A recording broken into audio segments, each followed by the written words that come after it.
What's up, it's Drew Keys, and you tune in to Smack Life TV.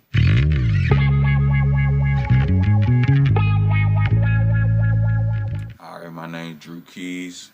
I'm a pianist, producer. I've been playing keyboard for 16 years, been producing for 10 years. How you get your start, bro? Man, I first started taking piano lessons. My mom got me taking lessons so I could play at the church. And then I was taking lessons, started playing in a band. We made a band around my way. We called it like Shut 'Em Down Band. And then from there, played with KOB, TMA, Changing Faces, Go Symphony, TCB. Just, yeah, shout out to all the bands I played with. And along the way, I started producing, along with that. And just, now I'm just putting them both together, the live music and the production. Who are some of your influences as far as the piano go, and then as far as like music wise? Piano, I say, let's see, John Legend, Robert Glasper, and just like gospel music in general, just like that whole sound, gospel, jazz, that whole sound. And then as far as like mainstream music, like producers I like, it's like Kanye, Pharrell, and like as far as like more trap producers, like Metro, even one of the newer dudes, Weezy, like his production's been crazy lately, like. So, I just kind of like anything I hear, like I get inspired by it. So it's like I might turn on the radio, playlist, and I hear something, and I'm just like, okay, cool, So as far as go-go, what's the biggest, not difference, but how would you describe go-go? I would describe go-go mainly as a live form of music that's takes parts of like jazz, funk, Latin music, soul, and blends it all together. So, it's basically, you got your band, you got your drummer, timbali player, conga player, you got a few guitars, bass guitar, lead guitar, then you got a couple keyboards, and you got the singers and rappers, and, you put all that together, and, you got your go-go band. You incorporate the go-go bounce into like your remixes, right? Mm-hmm. So when did you start doing that? I started doing that like the beginning of 2021, really, like beginning of last year. I really just, I think I seen that Busted challenge just going around on TikTok and IG, and then I just had the thought, like, man, it just sounds like it'd be a bounce beat. So, when that whole transition comes, when the beat drops and they switch clothes, whatever, and the youngest twerk, I'm like, all right, let me just remix it and put that into a bounce beat. And then I did that, and I just saw the reaction to it, and just saw how everybody was, was fucking with it, and I'm just like, all right, I gotta keep, I gotta stay on this. Yeah. So then, I just kept going. You got any goals with the music? Yeah, for sure. I mean, I'm definitely trying to get my music in movies, TV, and just globally.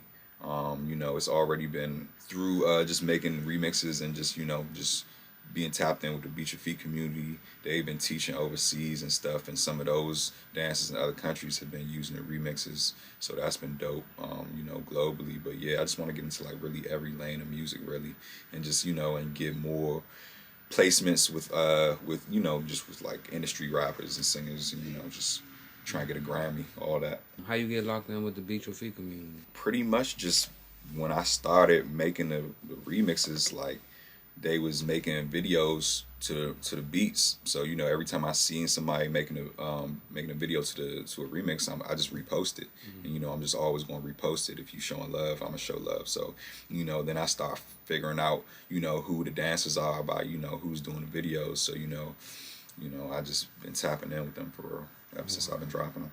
What DMV artists do you listen or got your ear right now? See, it's a few artists. Flop. So just do him the other day. We got lock in. Money Ma, No Savage. Like, yeah, he be cranking. Who have you worked with so far? For real, I haven't really worked with like the bigger names in the area like that, but it's been a few artists that's come to me for remixes. It's been a lot of artists been tapping in for remixes. It's so many, honestly, but It's like I'm trying to really start from the ground up with original songs with artists, but what it normally is usually is like they'll have a song made, mm-hmm. then they want me to remix it, but I'm really trying to really have the idea to bounce from the beginning or work with them as from a regular track from the beginning, really. You like, so I only heard of one other person it's multiple people, but one person that incorporated a bounce beat, like, and that shit was like years ago. You feel me? Like into a rap song type stuff. Yeah. So like, how do you see that transition? Like, or do you see it transitioning into that? Yeah, I can see it. I can see it for real, for real. Like, I mean, like it's a few people that's that's reached out to get their songs remixed. So they seeing the vision really, and I just feel like the more people that tap in and just just try to blend the sounds, I feel like the better. So I just feel like once more popular rappers in the area get with the style, then I feel like then it's gonna open it up to their audiences, and then it can grow for real. So I'm gonna keep pushing the remixes, but of course if we got original songs with the bounce production, then that's gonna be better too.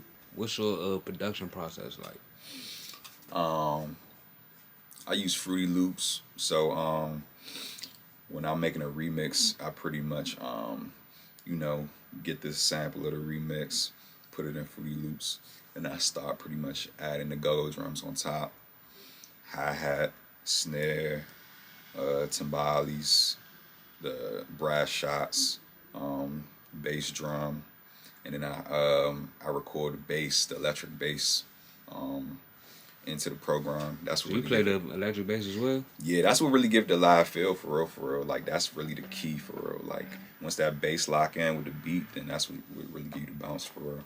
The DMV flow. How you feel about the DMV flow? Yeah, I fuck with the flow. I feel like we definitely got our own sound with that for real. Like and like it's certain rappers that's really like tapped into it, and it's like they use the flow, but they still be versatile with it, and they switch it up and like make it their own. And I could hear that flow on the bounce too for real, for real. Have you ever sampled like a old school beat, like Temptations type shit, and put the bounce to it? I haven't really yet, but I do want to start getting in that bag. Like it was I did sample like some 90s and 2000s joints like Okay.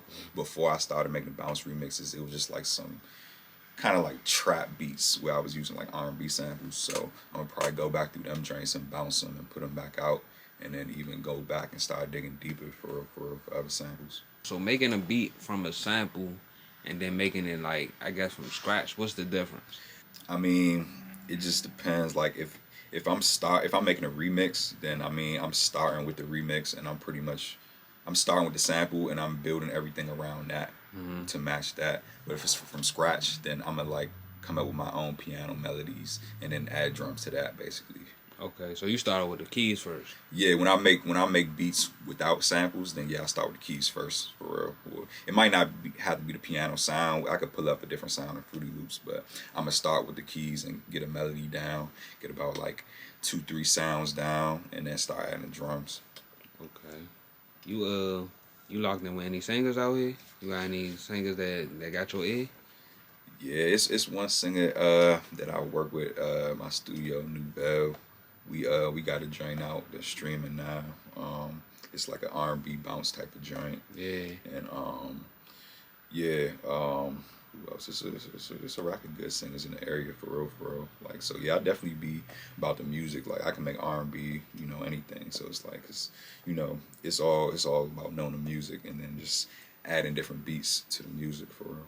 Alright, so as far as the church band, like in a church band versus being in a go-go band, what would you say the biggest differences are? Uh, Musically. Church band. Well, you have different instruments. I mean, you kind of have the same. So the instruments that's the same is the drum set, pianos or keyboards, and the bass and the electric guitar. You got those in both. Churches not really gonna have timbales. They might have congos, but most of the time they don't. Churches have organs a lot of times, and then churches not gonna have as many. I mean, it depends. I guess if you got like a whole choir, then yeah, you gonna have a lot of people, or you might just have a solo singer or a few singers. Yeah, I think, and with gospel music, a lot of it can be like really like intricate sometimes. A lot of different changes. Like Go has changes in the songs too, but not as many changes as like most of the church songs got for real. And we're playing the keys. Is it easier to vibe when a gospel setting versus or a go-go setting? I think go-go songs are easier to play and learn than church songs for real. And I mean, for real, you really only as good as your band. So I mean, you could be somebody that's really good at your instrument, but if your whole band isn't good, and it's like then you're not gonna get the sound that you're really looking for. So that's with church or with go-go. You when you was locked in with TCB, that was when Polo was here. Recipes Polo, but nah, that was after. Okay, Okay. That was like not too long ago. That was like 2016, 2019, Okay. like 2 3 years. So yeah, that was with Bo leading. And what's that experience like? Cause you was with other bands as well, but that's you know what I'm saying, the bounce beat kings. Yeah, the Kings. So yeah, playing with TCB, I definitely learned a lot playing with them. Like just cause the bounce beat is like really a science for real. Like and it's like if you haven't played with like TCB or one of those top bounce beat bands, you really won't really know how to really lock in the bounce for real.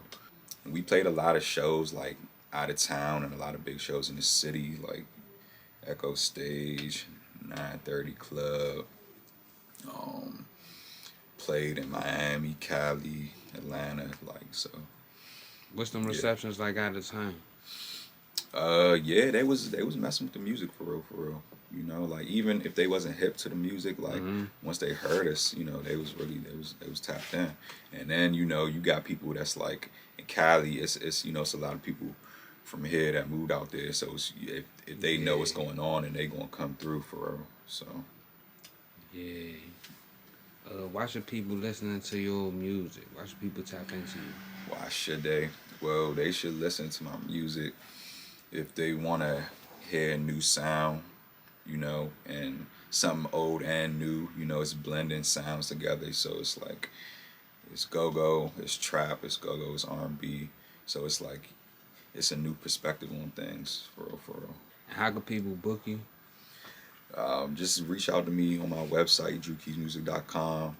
Um, Hit me up on my IG, DM me at Drew Keys Music, and email me at drewkeysmusic at gmail.